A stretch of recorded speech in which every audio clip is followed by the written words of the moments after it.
रस्त्यात खड्डे की खड्ड्यात रस्ते अशी परिस्थिती असलेल्या सोलापूर शहरातील मार्केट यार्ड चौकातील खड्डा आणि डिव्हायडरमुळे पुण्यातून हैदराबादकडे पवनचक्की घेऊन जाणाऱ्या GJ12BV 8802 हा भला मोठा कंटेनर पलटी झाल्याने वाहतुकीवर मोठा परिणाम झाला आहे। ही घटना शुक्रवारी रात्री 11च्या सुमारास घडली। सोलापूर शहर परिसरात शुक्रवारी रात्री मुसळधार पावसाने हजेरी लावली होती। परतीच्या पावसामुळे शहरातील अनेक भागातील बत्ती गुल झाली होती।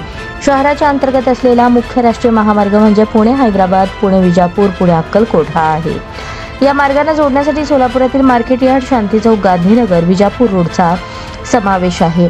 राष्ट्रीय महामार्गावरील अधिकाऱ्यांच्या दुर्लक्षामुळे या महामार्गावर वारंवार अपघात आणि वाहतूक कोंडीला सामोरे जावे लागत आहे।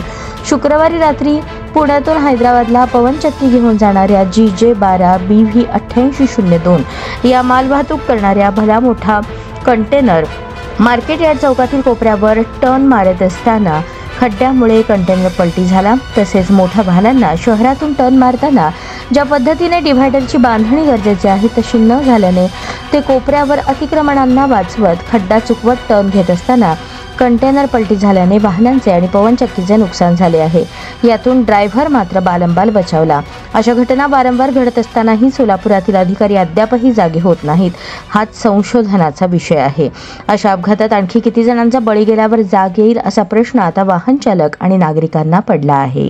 साहेब, हा कधी अपघात झालेला आहे आणि आपला ट्रॅफिक विभागाचा कसा प्रयत्न सुरू आहे? पहाटेच्या वेळेला हा जो आहे तो कोलॅप्स झालेला आहे।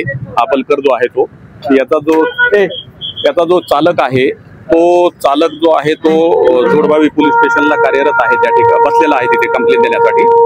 त्यांना तिथल्या PIना आम्ही फोन केलेला आहे। सकाळपासून जे आहे ते वाहतूक आपली सुरळीत चालू आहे। सर्व वाहतुकीचे जे अंमलदार आहेत ते अधिकारी आणि आम्ही स्वतः आणि बाकीचे 20-25 अंमलदार जे आहेत ते कार्यरत आहेत। वाहतूक कुठेही थांबलेली नाही।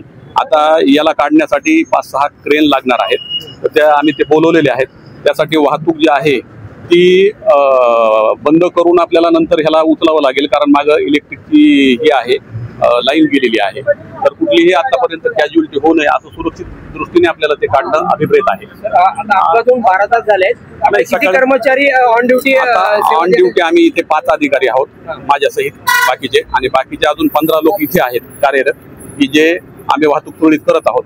बाकीच्या शहरातील विविध ठिकाणचे आहेत त्या पण ठिकाणी सुरळीत वाहतूक आहेत, त्या ठिकाणी पण पॉईंट लावलेले आहेत। आता हे करेपर्यंत आम्ही अविरत कार्यरत राहू। इथे त्यांना मागवलेला आहे आणि कसं सद्य स्थितीमध्ये आता त्यांनी जे आहे ते एक क्रेन इथं आलेला आहे। नॅशनल हायवे अथॉरिटीला पण आपण हे केलेलं आहे, सूचित तेव्हाच केलेलं आहे। त्याचा फॉलोअप पण घेत आहोत आणि हे संबंधित जे व्यक्ती आहेत ज्यांचा वल्कर आहे त्यांना पण आम्ही बोलवलेलं आहे आणि ते पण क्रेन करत आहेत। परंतु हे दिवसभर वाहतूक सुरळीत होईल आणि त्यानंतर हे काढल्यानंतरच आम्ही पॉईंट सोडू, तोपर्यंत इथनं कोणीही हलणार नाही किंवा जाणार नाही। रात्रीपासून आपण पहाटेपासून होय संपूर्ण, कारण हे केल्याशिवाय इथून हा पॉईंट सोडला तर इथं जाम होईल, त्यामुळे हे पॉईंट सोडवू शकत नाही आम्ही होईपर्यंत।